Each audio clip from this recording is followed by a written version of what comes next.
Há mais de um século, em julho de 1917, em um pequeno vilarejo em Portugal, Nossa Senhora apareceu a 3 jovens pastorinhos, Lúcia, Francisco e Jacinta.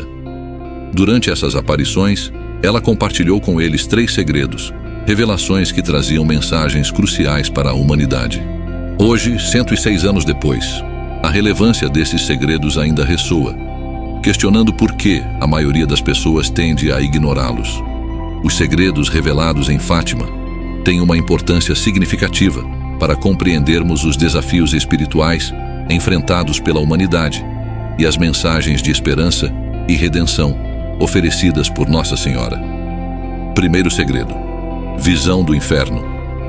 O primeiro segredo, revelado em julho de 1941 por Lúcia, sob orientação de seu bispo, foi uma visão impactante do inferno. Nossa Senhora mostrou às crianças um terrível mar de fogo, uma representação assustadora do inferno, onde as almas dos pecadores estavam destinadas. Lúcia descreveu essa visão, onde demônios e almas sofriam em meio ao fogo e ao sofrimento indescritível. A mensagem associada a essa visão foi a necessidade de estabelecer a devoção ao Imaculado Coração de Maria e a prática da comunhão reparadora nos primeiros sábados, como caminho para evitar o inferno e alcançar a salvação.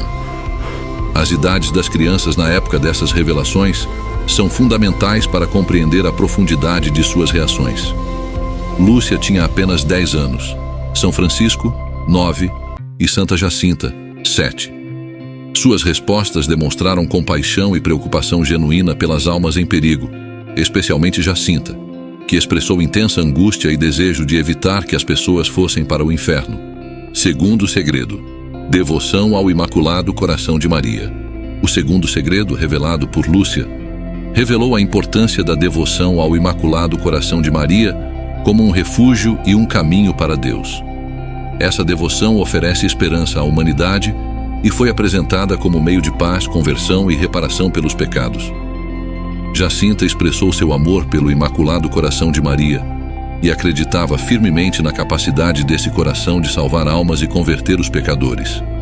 Esse segredo ofereceu uma visão de esperança em meio aos desafios espirituais enfrentados pelo mundo. Terceiro segredo: revelação profética. A terceira parte do segredo foi escrita por Lúcia em 1944, em uma correspondência privada para ser aberta somente pelo Papa. Foi mantida em segredo até 2000, sendo então revelada pelo cardeal Ângelo Sodano, secretário de Estado do Vaticano, a pedido de João Paulo II, durante as cerimônias de beatificação de Francisco e Jacinta Marto, em Fátima. Esta revelação tratava de eventos futuros, incluindo a perseguição à Igreja, guerras e a necessidade de consagração da Rússia ao Imaculado Coração de Maria. Ofereceu uma visão profética dos desafios que a humanidade enfrentaria e enfatizou a importância da devoção e reparação para a conversão e a paz mundial. A visão descrita por Lúcia falava sobre uma figura parecida com um bispo vestido de branco, subindo uma colina íngreme com muitos espinhos e cadáveres de mártires. Enquanto subia, esse bispo passava por uma cidade em ruínas e foi morto por soldados. A mensagem era interpretada como uma previsão do atentado contra o Papa João Paulo II, em 1981. A revelação desse segredo causou controvérsias e interpretações diversas, embora todos os segredos de Fátima sejam motivos de debates e especulações até nossos dias. No campo dos debates, especulações e controvérsias, há um capítulo muito especial: o Milagre do Sol, que explicaremos a seguir. Nossa Senhora aparecia aos pastorinhos sempre no dia 13. Em uma das aparições, anunciou: em outubro farei o milagre para que todos acreditem. E assim foi. Em 13 de outubro de 1917, na Cova da Iria, em Fátima, Portugal, por volta do meio-dia, após uma chuva que parou de repente, o sol surgiu dando início a algo estranho. Segundo relatos bem parecidos, o sol dançava, girando em torno de seu próprio eixo loucamente, mudando de cor e emitindo luzes coloridas. Em dado momento se pintou de vermelho, parecendo avançar sobre a terra, como se fosse esmagar as pessoas que lá estavam. Assustador e extraordinário ao mesmo tempo. Há mais de 100 anos que a ciência tenta explicar em vão o que aconteceu ali. Os mais céticos diziam se tratar de parélio, um simples fenômeno meteorológico, mas nunca conseguiram provar. O fato é que o fenômeno durou vários minutos. Foi testemunhado por nada menos que 70 mil pessoas, incluindo jornalistas, professores, os próprios pastorinhos e populares com crenças e formação distintas.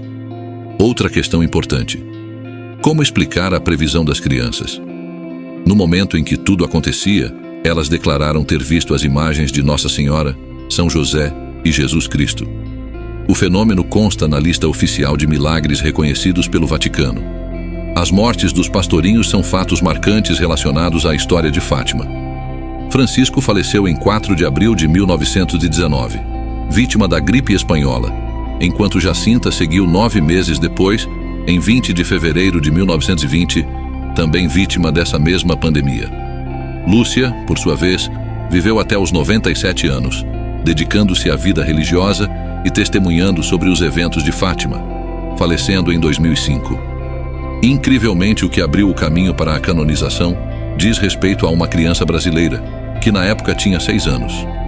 Esta criança estava na casa do avô brincando com a irmãzinha, quando caiu por acidente de uma janela de cerca 7 metros de altura, sofrendo um grave traumatismo crânioencefálico, com a perda de material cerebral. Levada ao hospital em coma, foi operada. Caso sobrevivesse, viveria em estado vegetativo ou, no máximo, com graves deficiências cognitivas. Milagrosamente, após 12 dias, a criança recebeu alta, não sendo constatado nenhum dano neurológico ou cognitivo. Uma equipe médica deu parecer positivo unânime sobre o caso, como cura inexplicável do ponto de vista científico. Durante aqueles momentos de tamanha aflição, o pai da criança relata que havia invocado Nossa Senhora de Fátima e os 2 pequenos beatos, assim como os familiares, e uma comunidade de irmãs de clausura haviam rezado com insistência, pedindo a intercessão dos pastorinhos de Fátima. Jacinta e Francisco foram as primeiras crianças não mártires a serem proclamadas santas, em 13 de maio de 2017, marcando um evento significativo na história da Igreja Católica. Em especial nos dias de hoje, as revelações de Fátima permanecem como um chamado à reflexão, à oração e à ação para evitar os males preditos e alcançar a paz por meio da devoção ao Imaculado Coração de Maria. Que a mensagem desses segredos continue a ecoar, orientando-nos para um caminho de arrependimento, misericórdia e amor. A seguir, reproduzimos o texto completo do testemunho dos pais de Lucas, que contribuiu para a canonização de São Francisco e Santa Jacinta. Boa tarde. Meu nome é João Batista. Esta é a minha esposa, Lucila Yuri. No dia 3 de março de 2013, pelas 20 horas, o nosso filho Lucas, que estava a brincar com a sua irmãzinha Eduarda, caiu de uma janela, de uma altura de 6,5 metros. Tinha 5 anos. Bateu com a cabeça no chão e fez um traumatismo craniano muito grave, com perda de tecido cerebral. Foi assistido na nossa cidade, em Juranda, e dada a gravidade do seu quadro clínico, foi transferido para o Hospital de Campo Mourão, no Paraná. O percurso demorou quase 1 hora. Chegou em coma muito grave. Teve 2 paradas cardíacas e foi operado de urgência. Os médicos diziam que tinha poucas probabilidades de sobreviver. Começamos a rezar a Jesus e a Nossa Senhora de Fátima, a quem temos muita devoção. No dia seguinte, ligamos para o Carmelo de Campo Mourão, pedindo às irmãs que rezassem pelo menino. A irmã que recebeu o telefonema não passou o recado para a comunidade. Estavam na hora do silêncio e ela pensou: o menino vai morrer. Vou rezar pela família. Os dias passavam e o Lucas estava piorando. No dia 6 de março, os médicos pensaram na transferência para outro hospital, uma vez que nem havia os cuidados necessários para a sua idade. Disseram-nos que as possibilidades de o menino sobreviver eram baixas e que, se sobrevivesse, teria uma recuperação muito demorada, ficando certamente com graves deficiências cognitivas ou mesmo em estado vegetativo. No dia 7, voltamos a telefonar ao Carmelo. Nesse dia, a irmã transmitiu o recado à comunidade. Uma irmã correu para as relíquias dos beatos Francisco e Jacinta, que estavam junto do sacrário, e sentiu esse impulso de oração. Pastorinhos, salvem este menino, que é uma criança como vocês. Conseguiu convencer toda a comunidade a rezar apenas com a intercessão dos pastorinhos. Assim fizeram. Da mesma forma, todos nós na família começamos a rezar aos pastorinhos, e 2 dias depois, no dia 9 de março, o Lucas acordou, bem, e começou a falar, perguntando pela sua irmãzinha. No dia 11 saiu da UTI e dia 15 teve alta. Está completamente bem, sem nenhum sintoma ou sequela. O que o Lucas era antes do acidente, ele o é agora. Sua inteligência, seu caráter, é tudo igual. Os médicos, incluindo alguns não crentes, disseram não ter explicação para esta recuperação. Queremos agradecer aos profissionais de saúde que acompanharam o Lucas, bem como a postulação do Francisco e Jacinta Marto, na pessoa da irmã Ângela, por todo o cuidado prestado durante todo este processo até canonização. Agradecemos também ao Santuário de Fátima pelo convite para este momento de graça. No entanto, não podemos deixar de agradecer a todos aqueles que rezaram pelo Lucas. Damos graças a Deus pela cura do Lucas e sabemos com toda a fé do nosso coração que foi obtido este milagre pelos pastorinhos Francisco e Jacinta. Sentimos uma imensa alegria por ser este o milagre que os leva à canonização, mas sobretudo sentimos a bênção da amizade destas duas crianças, que ajudaram o nosso menino e agora ajudam a nossa família. Gratidão por assistir.